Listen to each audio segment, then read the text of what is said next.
Lewis and I spent a lot of time playing games together, but he was surprisingly bad at them. He died a lot.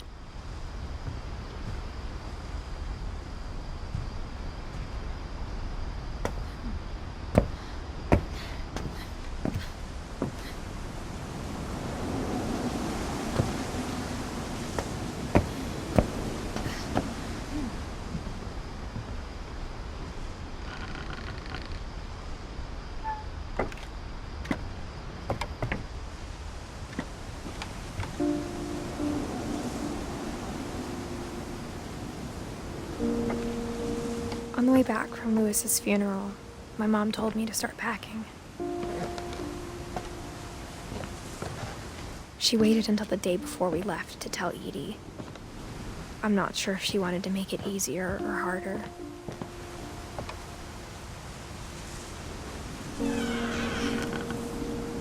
I wish we'd stayed. But I understand why we left.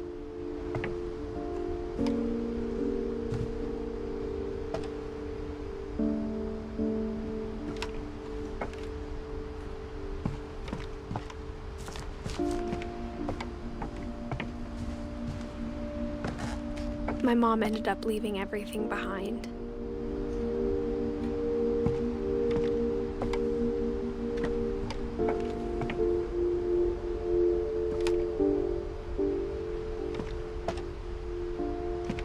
What happened that night had been coming for a long time. Maybe it should have come sooner.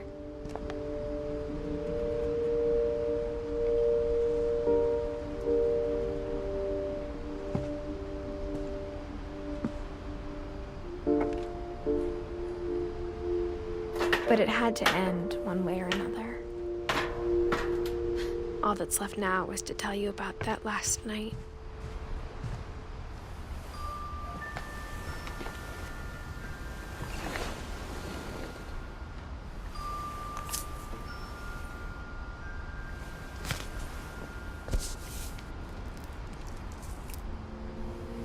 That whole last day, Edie just watched us pack and didn't say a word. Until supper, when she raised her glass and said, "To our final night together, and all our final nights apart." Grandma, you know what I said about alcohol. Some of your medications are very Edith, specific. I left a present for you in the hallway. Why don't you go open it? The grown-ups have to argue now. I'm sorry, you're right. We're all leaving tomorrow. Let's just enjoy our last... I'm not leaving. Edith, you're excused.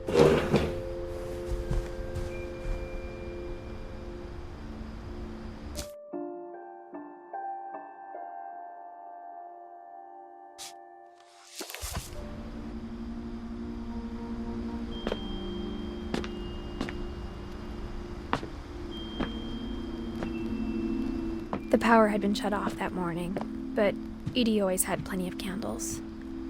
When my mom said the library, I don't think she knew about the other entrance.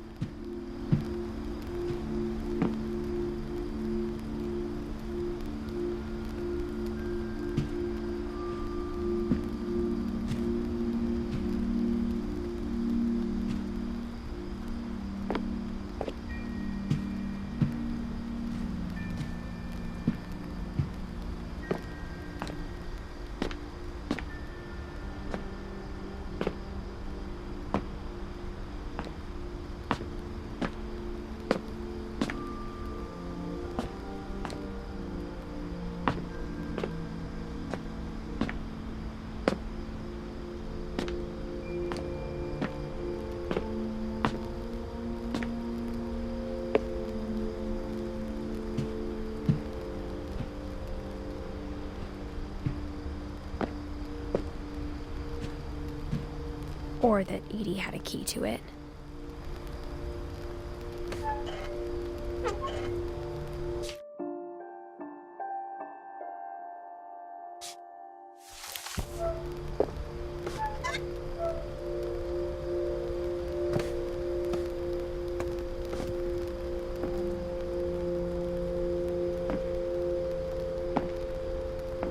That thing thing you're afraid of isn't going to end when you leave the house.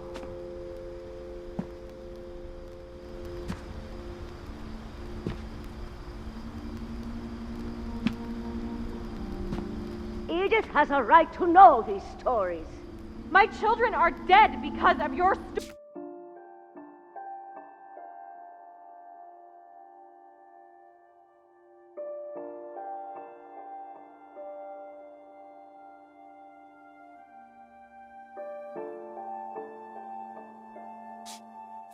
stories. I think it's best if Edith and I leave tonight.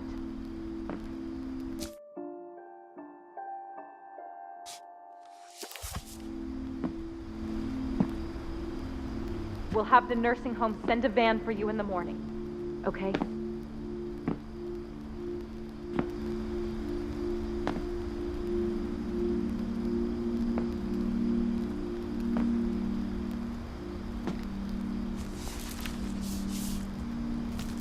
Dear Edith, there's so many stories I wish I could tell you, but there's only time for one. This is about what happened on the night you were born. That night, the tide went way, way out.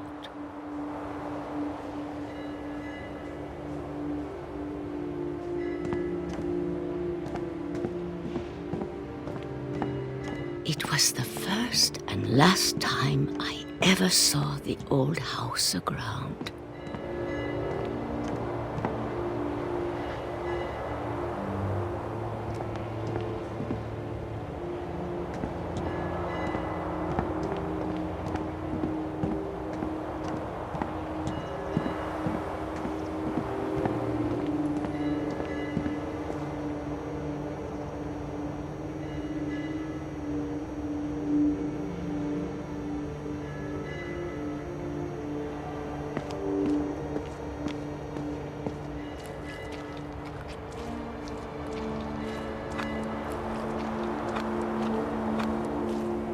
There'd been an earthquake out in the middle of the ocean. They called it the lowest tide in 1,000 years. God, it smelled awful. You know, I've seen that house every day of my life.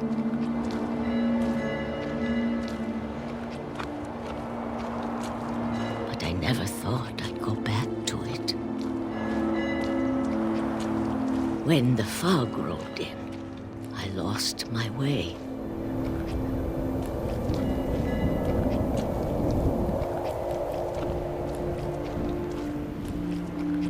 I got turned around.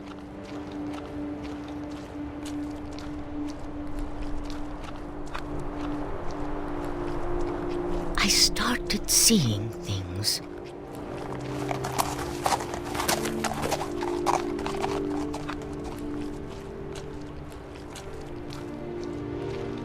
Things I'd forgotten had ever existed.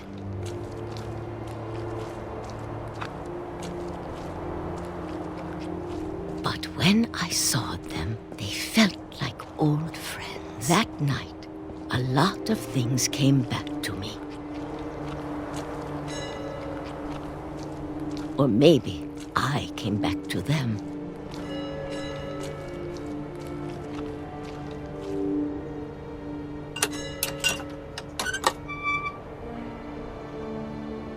Things I can't explain, but that I need you to try and... Edith, what are you doing in here? It's mine. Edith! Mom, you're gonna rip it! Let go!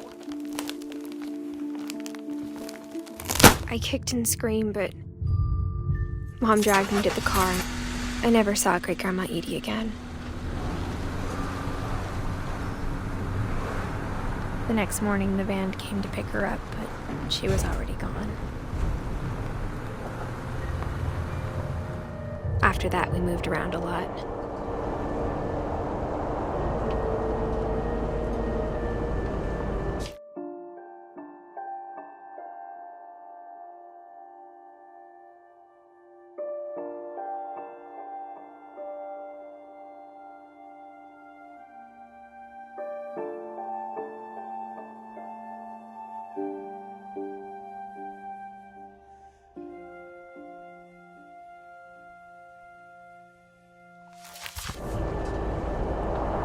We both tried to make the best of it.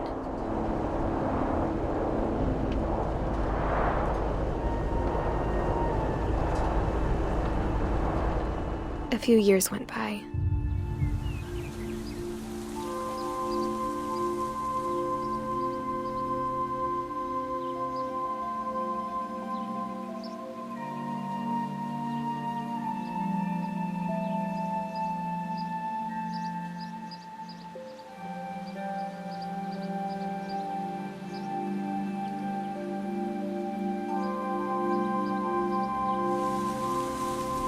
My mom didn't like to talk about it.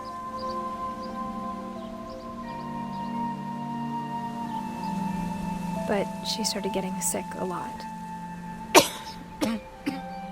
The rest happened pretty quickly. She got better for a while, and then she didn't. And then I was alone.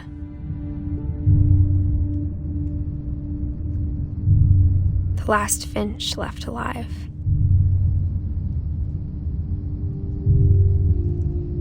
Until I found out about you. I'm still not sure what to tell you about all this. If we lived forever, maybe we'd have time to understand things. But as it is, I think the best we can do is try to open our eyes. And appreciate how strange and brief all of this is.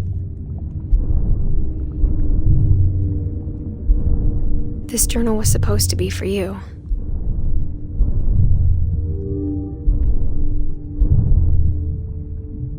But now I hope you'll never see it.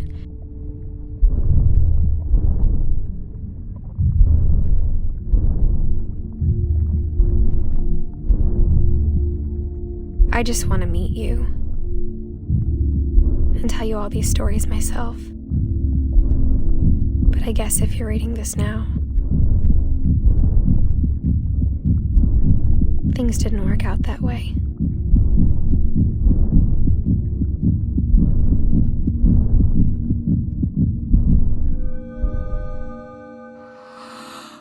This is where your story begins. I'm sorry I won't be there to see it. It's a lot to ask, but I don't want you to be sad that I'm gone. I want you to be amazed that any of us ever had a chance to be here at all. Good luck.